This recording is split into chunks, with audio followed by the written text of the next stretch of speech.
Relative atomic mass और atomic mass unit की बात करते हैं जी। रिलेटिव जैसे कि नाम से जाहिर है, यहाँ पर हमने किसी चीज को रिलेट करना है, और किस चीज को रिलेट करना चाह रहे हैं जी, एटॉमिक मास को, ठीक है। और जैसे एटम के मास को हम निकालते हैं और फिर ऐसा करेंगे कि एक किसी एटम को स्टैंडर्ड रखेंगे, स्टार्टिंग पॉइंट रखेंगे, और फिर उससे सबको कंपेयर करते जाएंगे। और इसके लिए जो यूनिट हम यूज कर रहे हैं, जैसे हर चीज का यूनिट होता है, हम सॉरी, हम पानी को जैसे कहते हैं कि 1 लीटर हम ले रहे हैं या 2 लीटर ले रहे हैं, इसी तरह से हम चीनी की बात करते हैं जी, हम किलोग्राम में इसको मेजर कर रहे होते हैं।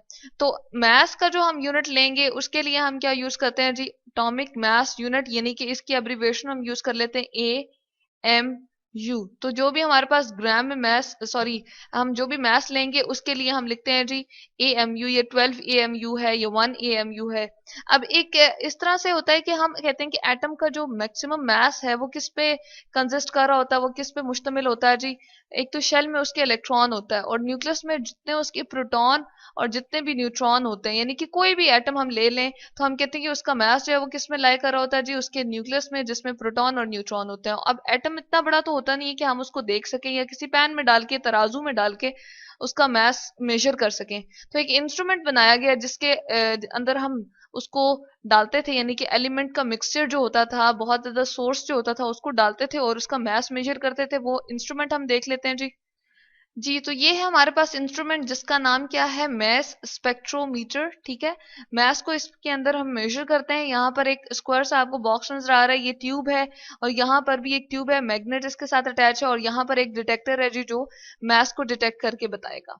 अब जैसे ही बोरॉन का मैस इसके अंदर रख के, या एलिमेंट का सोर्स जो है बोरॉन का सोर्स लिया और यहाँ पर रखा कैलिफोर्निया के अंदर, तो उसका मैस डिफरेंट आ रहा था, जबकि टर्की में किया तो उसका मैस डिफरेंट आ रहा था। तो जब इस पे एनालिसिस किया गया, साइंटिस्ट ने इस पे एनालिसिस किया, तो उनको एक टर्म इंट्रोड्यूस करवाना पड़ी जी, आइसोटोप्स। आइसोटोप्स क्या होते हैं जी, जिनका एटॉमिक नंबर तो सेम होता है। एटॉमिक नंबर चले हम यहाँ लिख देते हैं एटॉमिक, और नंबर के लिए मैं यहाँ पर NO लिख दी हूँ, ठीक है। यहाँ पर हमने एटॉमिक नंबर ये लिख दिया। एटॉमिक नंबर उनका क्या है जी, वो सेम है। जबकि अगर हम मैस की बात करें, उनका जो मैस हम डिटरमिन करते हैं वो क्या होता था जी, वो डिफरेंट होता था, ठीक है। तो एटॉमिक नंबर उनका सेम होना चाहिए और मैस उनका, चले हम यहाँ लिख देते हैं, डिफरेंट होता है। इनको कहते हैं जी हम आइसोटोप, ठीक है। अब आइसोटोप, जब हाइड्रोजन के यहाँ पर बोरॉन को इसी तरह से देखा गया था, सॉरी, कैलिफोर्निया में एक आइसोटोप बहुत ज्यादा अमाउंट में था, जिसकी वजह से उसका मास यहाँ पर डिफरेंट आ रहा था। और दूसरा हमने देखा कि जो हमारे पास टर्की है, वहां पर डिफरेंट आइसोटोप जो था वो अवेलेबल था, तो उसकी वजह से उसका मास जो था वो डिफरेंट आ रहा था। क्योंकि आइसोटोप इस तरह से होता है, जैसे हाइड्रोजन का ही यहाँ पर सोर्स अगर डाल के देखा तो उसके 3 आइसोटोप उनको मिले, ठीक है। यहाँ पर एटॉमिक नंबर हमेशा हम यहाँ पर लिखते हैं लेफ्ट और डाउन साइड पे। अब तीनों के यहाँ पर देखें, ये जी हमारे पास प्रोटियम है, प्रो का मतलब होता है जी इनिशियल या 1, ठीक है। तो इसका मास 1 ही था। ड्यूट्रियम है ये इसका नाम, ड्यू का मतलब होता है जी 2, डाय से है ये, ठीक है। और ये जो है हमारे पास, ये ट्रीटियम है, ये ट्राइटियम भी इसको बोलते हैं। इसमें इसका मैस जो है वो डिफरेंट है और 3 है। तो मैस नंबर आप देख रहे हैं कि तीनों के क्या हो रहे हैं, डिफरेंट हो रहे हैं, जबकि ये जो एटॉमिक नंबर है वो तीनों के सेम है। ये एटॉमिक नंबर सेम होने की वजह से, क्योंकि हमने प्रोडिक्ट टेबल को इस तरह से, एक टेबल ऐसा है जिसके अंदर हमने सारे के सारे एलिमेंट को अरेंज करके रखा है उनके एटॉमिक नंबर के हिसाब से। अब नंबर यहाँ पर तीनों का सेम है, तो हाइड्रोजन की जो हम फर्स्ट पोजीशन लिख रहे होते हैं उसमें हमेशा नंबर के हिसाब से ही हम इसको क्योंकि प्रोडिक्ट टेबल में रख रहे होते हैं सारे के सारे एलिमेंट को, तो हाइड्रोजन का एक ही ब्लॉक बनता है। ये नहीं बनता कि प्रोटियम अलग जगह पे होगा, फिर ये जो ड्यूटियम है वो अलग जगह पे होगा, और ट्रीटियम जो है वो अलग जगह पे। क्योंकि इन तीनों का एटॉमिक नंबर हम देख रहे हैं कि सेम है, तो उसकी जगह सेम ही होगी। इस वजह से इसको हम क्या कहते हैं, आइसोटोप का नाम हमने इसको टर्म को दिया है जी। यानी कि आइसो का मतलब होता है सेम, और टोप्स का मतलब होता है जगह, यानी कि प्रोडिक्ट टेबल में इन तीनों की जगह एक ही है क्योंकि इनका एटॉमिक नंबर सेम है। अच्छा, अब जब इसकी मिकदारें इन तीनों की मालूम की गई और फिर इनकी जब कैलकुलेशन की गई और इससे जो मास डिटरमिन हुआ वो था जी 1.008 AMU। अब इससे सारे के सारे एलिमेंट्स के मैसेज को देखा गया कि कौन सा कितना हैवी है, कौन सा कितना लाइटर है।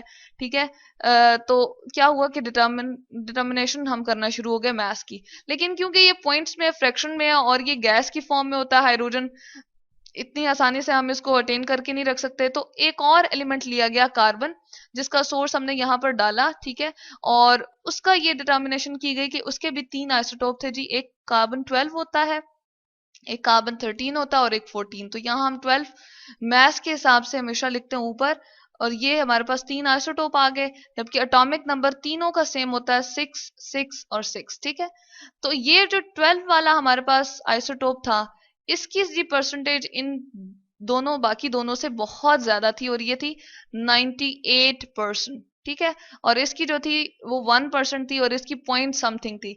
तो इसकी परसेंटेज जो सबसे ज्यादा थी, तो इसके मैथ्स को जब देखा गया तो वो कितना आ रहा था जी, 12 AMU। इस स्केल के ऊपर ये जो इंस्ट्रूमेंट था, इसके अंदर एग्जैक्टली 12 AMU आ रहा था।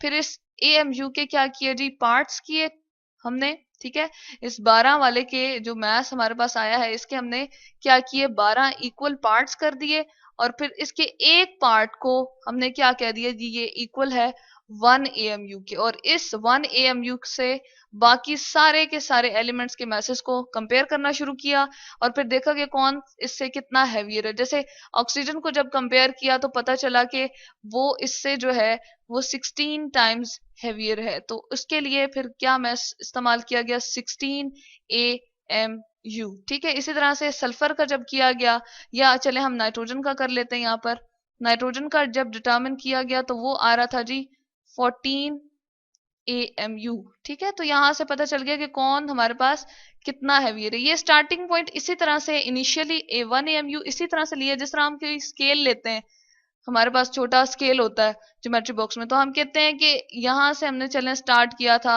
और यहाँ से मेजरमेंट लेना शुरू की थी। तो बिल्कुल इसी तरह से ये 1 AMU भी एक्ट करता है कि हमने एक स्केल सा बना लिया है मैसेज के लिए, जिससे हम एटॉमिक मैसेज को रिलेट करना शुरू कर देते हैं, और फिर हम देखते हैं कि कौन सा हमारे पास मैस कितना हैवियर है। जैसे ऑक्सीजन का 16 AMU, नाइट्रोजन का जो है वो 14 AMU, और इसी तरह से बाकी एलिमेंट्स को भी हमने कंपेयर किया और उनके मैसेज इस तरह से हमने डिटर्मिन कर लिए।